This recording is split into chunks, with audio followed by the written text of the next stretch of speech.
Alors ceux qui ont attaqué la France, en tout cas qui ont revendiqué cet attentat, c'est l'État islamique. Donc c'est un groupe différent de celui qui était celui d'Al-Qaïda, moi quand j'étais en Afghanistan. Mais c'est la même logique. C'est-à-dire que, par exemple, on peut prendre l'exemple pour Al-Qaïda des attentats de Londres et de Madrid. Ils ont été, en tout cas, ils les ont revendiqués en disant que c'était en réponse aux frappes de ces pays-là. Et c'est un peu la même logique avec la France aujourd'hui, c'est-à-dire que l'État islamique dit frapper la France parce qu'elle bombarderait la Syrie. Et donc c'est dans cette logique. Et ça fait plusieurs mois d'ailleurs que l'État islamique appelle à frapper la France. Et donc si vous voulez, c'est pour comprendre les choses simplement, c'est la logique simpliste de la loi du talion. Vous nous bombardez, on vous attaque. Voilà. Et je pense que c'est comme ça qu'il faut comprendre ce qui s'est passé. Alors ça c'est pour le contexte général, mais ensuite il y a un contexte personnel, des terroristes eux-mêmes. Comment ils peuvent être assez fanatisés, sachant qu'ils vont mourir de toute façon pour aller jusqu'au bout de leurs actes?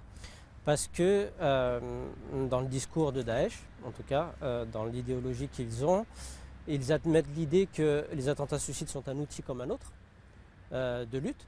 Ça a été le cas par exemple moi quand j'étais en Afghanistan et que j'ai vu les discours d'Osama Ben Laden qui expliquaient la même chose. C'est-à-dire qu'il expliquait que les attentats suicides étaient un outil de lutte comme un autre.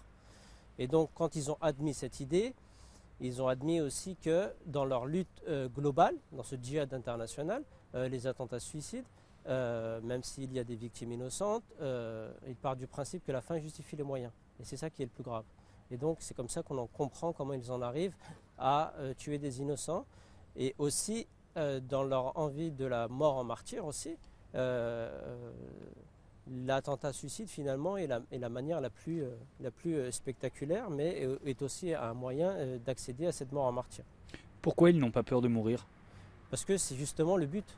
Le but est de mourir justement. Parce que dans la mort en martyr, s'ils admettent que les attentats suicides font partie de la mort en martyr, justement la mort c'est devenu le but, quoi. En tout cas dans le raisonnement qu'ils ont. Dans leur logique religieuse, dans leur fanatisme, qu'est-ce qu'il y a pour eux? Qu'est-ce que la mort leur apporte? Le paradis, le plus haut degré du paradis, le Firdaus, que mourir mourir en attentat suicide, c'est aussi mourir comme un héros finalement, parce que c'est mourir de façon spectaculaire, mais c'est aussi mourir à les armes à la main. Et donc, dans leur raisonnement, c'est la façon finalement la plus noble de mourir. Quand vous étiez en Afghanistan, quand vous étiez à Guantanamo, je le disais, vous en avez croisé ce genre de discours qu'ils avaient. Ça vous effrayait à l'époque déjà? Bah oui, parce que tout était devenu asymétrique. C'est-à-dire que, à la limite, moi je pouvais accepter l'idée que certains défendaient leur territoire, défendaient leur famille, etc. Mais ce que j'arrivais du mal à comprendre, c'est qu'arrivé dans ce camp d'entraînement, tout était devenu asymétrique. C'est-à-dire qu'ils prenaient les attentats suicides, ils prenaient les assassinats, ils prenaient même l'utilisation de poison, d'explosifs, etc. Donc tout était devenu asymétrique. Ça cassait les représentations que moi j'avais naïvement d'une guerre classique entre deux camps qui s'affrontent. Là, tout était devenu différent. On peut comprendre pourquoi ils acceptent ainsi de mourir. Ce qu'on comprend mal aussi, c'est de semer la mort finalement auprès de personnes innocentes, peut-être même des personnes de leur propre religion, comme c'était le cas à Paris. Comment ils peuvent aussi admettre cette idée de tuer des innocents au hasard? Alors, c'est difficile de se mettre dans leur tête, hein. Moi aussi, il y a beaucoup de choses qui m'échappent. Mais moi, de ce que j'ai pu entendre, c'est que beaucoup disaient la fin justifie les moyens. Ça, c'était une phrase que j'entendais souvent en Afghanistan, c'est-à-dire que finalement, la cause est plus importante que les victimes. Voilà, c'est ce qu'ils disaient, que la cause était plus importante, même s'il y avait des victimes innocentes. L'important était de marquer le coup et l'important était de frapper fort. Voilà, c'était ce que je pouvais entendre.